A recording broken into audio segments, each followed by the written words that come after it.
नमस्कार, मी पंजाब डक. आज आहे 31 ऑक्टोबर 2025 आणि शेतकऱ्यासाठी आनंदाची बातमी. फक्त आजच्या दिवसात राज्यात भाग बदलत पाऊस पडणार आहे. आणि तुम्हाला एक सांगू इच्छितो, हे मी जे आहे माझ्या हरभऱ्याच्या शेतामध्ये, माझं हे कोरडवाचा हरभरे एकरी आम्ही 48 किलो पेरलेलं आहे. या ठिकाणाहून महाराष्ट्रातल्या शेतकऱ्याला अंदाज देणार आहे. तर आज आहे 31 ऑक्टोबर 2025. तर राज्यातल्या शेतकऱ्याला सर्वप्रथम सांगू इच्छितो की राज्यात फक्त आजच्या दिवसात राज्य भाग बदलत विखुरलेल्या स्वरूपाचा पाऊस पडणार आहे. उत्तर महाराष्ट्राकडे थोडा जास्त राहणार आहे, म्हणून हा अंदाज लक्षात घ्यायचा. पण राज्यातल्या सर्व शेतकऱ्याला सांगू इच्छितो, उद्या 1 नोव्हेंबर पासून राज्यातला पावसाचा जोर कमी होणार आहे. राज्यात सूर्यदर्शन चांगल्या घडणार आहे, म्हणून हे अंदाज लक्षात घ्यायचा. 1, 2, 3 नोव्हेंबरच्या दरम्यान राज्यामध्ये फक्त काही जिल्ह्यातच विखुरलेल्या स्वरूपाचा पाऊस पडणार आहे, म्हणून हा अंदाज लक्षात घ्यायचा. मग सांगायचं झालं तर नाशिक जिल्हा, नंदुरबार जिल्हा, धुळे जिल्हा, अहिल्यानगर, संभाजीनगर, इकडं सोलापूर, सांगली, इकडं बीड जिल्हा, सोलापूर जिल्हा, परभणी जिल्हा, जालना जिल्हा, ह्या पट्ट्यामध्ये विखुरलेल्या स्वरूपाचा पाऊस पडणार आहे, म्हणून हा अंदाज पडला लक्षात घ्यायचा. 1 नोव्हेंबर, 2 नोव्हेंबर, 3 नोव्हेंबरच्या दरम्यान. पण राज्यातल्या सर्व शेतकऱ्याला सांगितलं की 4 नोव्हेंबर पासून राज्यातला पाऊस जाण्यास तयार झालेला आहे, पाऊस निघून चाललाय, म्हणून हे लक्षात घ्यायचं.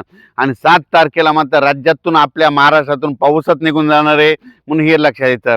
बऱ्याच शेतकऱ्याचे फोन आले, हे आता इतका पाऊस कशामुळे पडला. तर काय झालं, एका पाठोपाठ 2 चक्रीवादळ तयार झाले होते. एक अरबी समुद्रामध्ये एक चक्रीवादळ होतं आणि एक बंगालच्या खाडीमध्ये चक्रीवादळ.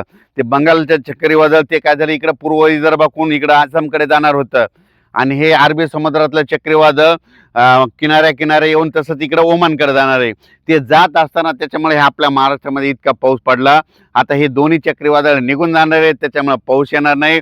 आता परवा दिवशीपासून म्हणजे 3 तारखेपासून बघा राज्यात वारं सुरू होईल, थंड वारे देखील येते. त्याच्यानंतर 1 नोव्हेंबर, 2 नोव्हेंबर, 3 नोव्हेंबरच्या दरम्यान राज्यात धुके, धुराळी, धुळी देखील येणार आहे, म्हणून हा अंदाज सर्व शेतकऱ्यांनी लक्षात द्यायचा. द्राक्ष शेतकऱ्यासाठी आनंदाची बातमी की राज्यातला पाऊस आता म्हणजे 7 तारखेपासून कायमचा निघून जाणार आहे, म्हणून हा अंदाज लक्षात घ्यायचा आणि त्यांनी त्यांच्या औषधाची तयारी ठेवायची. आणि राज्यातल्या सर्व पुन्हा कांदा रोप टाकणाऱ्या शेतकऱ्यासाठी आनंदाची बातमी, तुम्ही काय करता, कांद्याचं रोप टाकू शकता. आणि राज्यातल्या सर्व शेतकऱ्यांना ज्यांना हरभऱ्याची, ज्वारीची पेरणी राहिलेली असेल तर तुम्ही काय करता, जशी आता वापसा होईल तसं तुम्ही हरभरं पेरू शकता. कारण की राज्यात आता थंडीला सुरुवात होणार आहे. तुम्हाला सांगू इच्छितो, निपाड, सिन्नरकडं 4 तारखेला थोडी थोडी थंडी जाणवणार आहे, म्हणून हा अंदाज सर्व शेतकऱ्यांनी लक्षात घ्यायचा. तर राज्यामध्ये आता चांगली थंडीला सुरुवात होणार आहे. 7 तारखेपासून राज्यात सगळीकडे थंडी जाणवणार आहे, म्हणून हा अंदाज लक्षात घ्यायचा.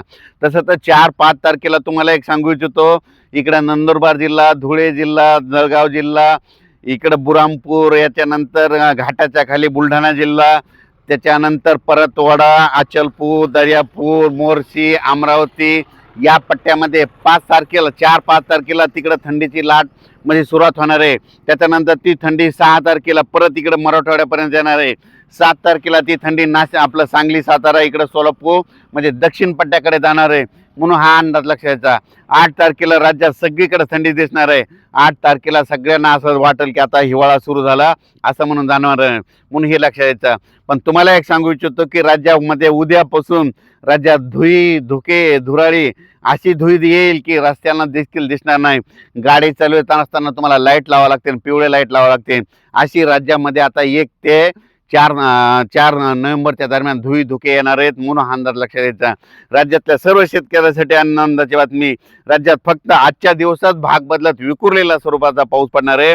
उद्यापासून राज्यातला पाऊस कमी होणार आहे, फक्त विखुरलेल्या स्वरूपाचा राहील, भाग बदलत पडणार आहे, सर्वदूर पडणार नाही. त्याच्यामुळे काही घाबरायची चिंता नाही.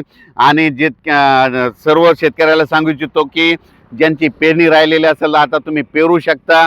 हरभरा पेरताना काय करा, बियाणाला औषध लावा आणि पेरणी करत असताना बियाणं जास्त पेरा. काय होईल की हे पाहू शकता की आम्ही 48 किलो एकरी पेरलेलं आहे. जरी आता ह्या पावसानं 50% जरी मिळालं तर 25% राहतं, म्हणून हे पाहू शकता. हे आपलं कोरडवाचं शेत आहे, यंदा 16 एकर हरभऱ्याचा प्लॉट आहे आणि याचं संपूर्ण नियोजन तुम्हाला सगळ्या शेतकऱ्याला सांगणार आहे. धन्यवाद.